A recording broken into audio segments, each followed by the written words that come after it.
దేవుని పరిశుద్ధ నామానికి మహిమ కలుగునుగాక. ఈనాటి దేవుని వాక్యాన్ని ధ్యానించుకుందాము. సామెతలు పుస్తకము 12వ అధ్యాయము 28వ వాక్యము. నీతి మార్గమందు జీవము కలదు. హల్లెలూయా. ఇక్కడ దేవాది దేవుడు మనకు నీతి అను మార్గమును గురించి మనకు తెలియచేస్తూ ఉన్నాడు. నీతి మార్గమందు జీవము కలదు అని ప్రభు మనకు తెలియచేస్తూ ఉన్నాడు. మరి ఆదికాండము 6వ అధ్యాయము మరి వాక్యాలను గమనించినట్లయితే ఈ యొక్క సర్వ మానవులు మరి భూమి మీద చెడుతనము విస్తరించి ఉన్నందున దేవుడు ఈ యొక్క మానవులను నరులను ఎందుకు సృష్టించానా అని దేవుడు ఎంతగానో దుఃఖపడుతూ ఈ యొక్క మానవులందరినీ నశింప చేయాలని దేవుడు అనుకున్నప్పుడు నీతిమంతుడైన నోవాహును బట్టి దేవుడు ఆ యొక్క జల ప్రళయములో తన యొక్క కుటుంబాన్ని దేవుడు రక్షించి ఉన్నాడు. దేవునికి మహిమ కలుగునుగాక. అంత మాత్రమే కాకుండా సొదొమ గొమొర్రా ప్రాంతంలో కూడా నీతిమంతుడైన లోతు కుటుంబాన్ని దేవుడు రక్షించి ఉన్నాడు. ఆ యొక్క అగ్ని గంధకాల నుంచి అతని యొక్క నీతిని బట్టి అబ్రహాముతో కలిగి ఉన్న నీతి సంబంధాన్ని బట్టి దేవుడు లోతు కుటుంబాన్ని రక్షించి ఉన్నాడు. హల్లెలూయా.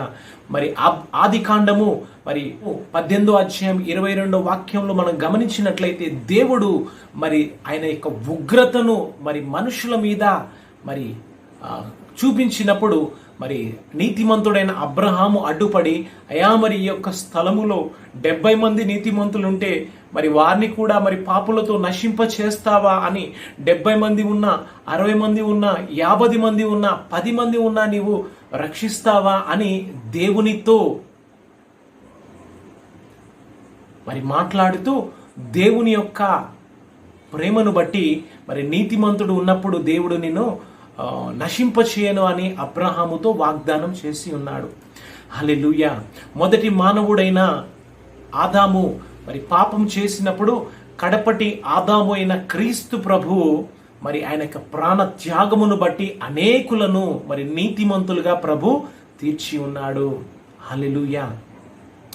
ఈనాటి దినాలలో కూడా మనం గమనించినట్లయితే ఈ సర్వ మానవాళి పాపము చేత, రోగము చేత, వ్యసనముల చేత దేవునికి ప్రతి దినము దుఃఖమును, కోపమును పట్టించే పరిస్థితిని మనం ఈనాటి దినాలలో కూడా చూస్తూ ఉంటాం. అయితే దేవుడు ఆకాశము నుంచి చూసి నీతిమంతుడు ఎవరైనా ఉన్నారా అని చూడగా నీతిమంతుడు ఏ ఒక్కరు కూడా భూమి మీద లేకపోయెను. రోమీలకు రాసిన పత్రిక 3వ అధ్యాయము 11వ వాక్యంలో మనం చూసినట్లయితే నీతిమంతుడు ఒక్కడును లేడు, ఏ భేదము లేదు, అందరూ పాపము చేసి దేవుడు అనుగ్రహించు మహిమను పొందలేకపోతున్నారు అని దేవుడు చూసి దేవుడు మానవులందరూ నిత్య నరకాగ్నికి వెళ్ళిపోతారు అని యొక్క ఆయన యొక్క ప్రేమను బట్టి దేవుడు లోకమును ఎంతో ప్రేమించి తన అద్వితీయ కుమారుడైన క్రీస్తు ప్రభువును ఈ సర్వ మానవాళి పాప క్షమాపణ నిమిత్తము నీతిమంతుడైన దేవుని ఈ లోకమునకు ప్రభు పంపించి ఉన్నాడు. దేవునికి మహిమ కలుగును గాక. కొన్ని వందల వేల సంవత్సరాల క్రిందట ప్రవక్తల ద్వారా దేవుడు అనేక ప్రవచనాలను నీతిమంతుడైన యేసుక్రీస్తు ప్రభువుని గురించి చెప్పబడి ఉన్నాయి. పరిశుద్ధ గ్రంథమైన బైబిల్లో నుంచి యెషయా పుస్తకము 53వ అధ్యాయము 11వ వాక్యములో మనం గమనించినట్లయితే నీతిమంతుడైన తన సేవకుడు తనకున్న అనుభవ జ్ఞానము చేత అనేకులను నిర్దోషులుగా తీర్చెను అని దేవుని వాక్యం మనకు తెలియచేస్తూ ఉన్నది. మత్తయి సువార్త 9:13లో మనం గమనించినట్లయితే పాపులను పిలిచి వారి పాపములను ఆయన రక్తంలో కడిగి ప్రభు నీతిమంతుడుగా తీర్చడానికి వచ్చానని యేసుక్రీస్తు ప్రభు మనకు తెలియచేస్తాడు. ఆయన 33.5 సంవత్సరాలు బ్రతికి నీతికి ఆధారముగా ఆయన వచ్చి నీతిని లోకములో స్థాపించి నీతిని ఆయనే కొనసాగింప చేసి నీతి న్యాయములను భూమి మీద ఆయన ప్రారంభించిన దేవాది దేవుడుగా యేసుక్రీస్తు ప్రభు ఉన్నాడని చెప్పుటకు నేను ఎంతగానో సంతోషిస్తున్నాను. దేవునికి మహిమ కలుగునుగాక. ఈ యొక్క సమయంలో మరి యొక్క నీతిమంతుడైన యేసుక్రీస్తు ప్రభు వాక్యమును వాగ్దానాన్ని వింటున్న నీవు మరి నీ యొక్క ప్రతి పాపమును ఆయన రక్తములో కడగబడి నీవు నీతిమంతుడిగా తీర్చబడి ఆ యొక్క నీతి మార్గములలో నీవు నడుచుకున్నట్లయితే మరి నిత్య జీవము నీకు అనుగ్రహించబడుతూ ఉన్నది. హల్లెలూయా, హల్లెలూయా.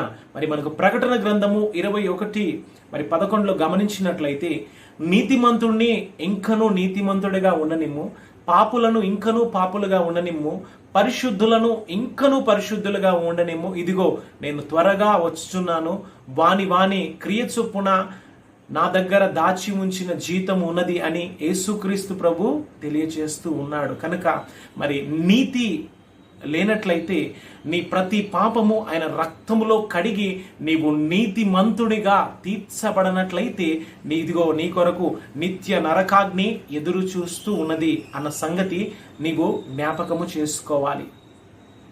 కనుక ఈ మిక్కిలి అనుకూలమైన సమయములో, ఇప్పుడు అన్న సమయము నీ జీవితములో ఉంటూ ఉండగా నీ శరీరము నుంచి నీ ప్రాణము వెళ్ళక ముందు మరి ఆ అద్వితీయ సత్య దేవుణ్ణి తెలుసుకొని నీ పాపము నుంచి నీవు ప్రాయశ్చిత్తము పొంది ఆ యొక్క నీతి మార్గమును అనుసరించి నిత్య జీవములోనికి నీవు నడిపించబడినట్లు నిన్ను నీవు సరిచేసుకోవాల్సిందిగా ప్రభు ప్రేమను బట్టి, ప్రభు ప్రేరేపణను బట్టి ప్రభు నిన్ను ఆహ్వానిస్తూ ఉన్నాడు.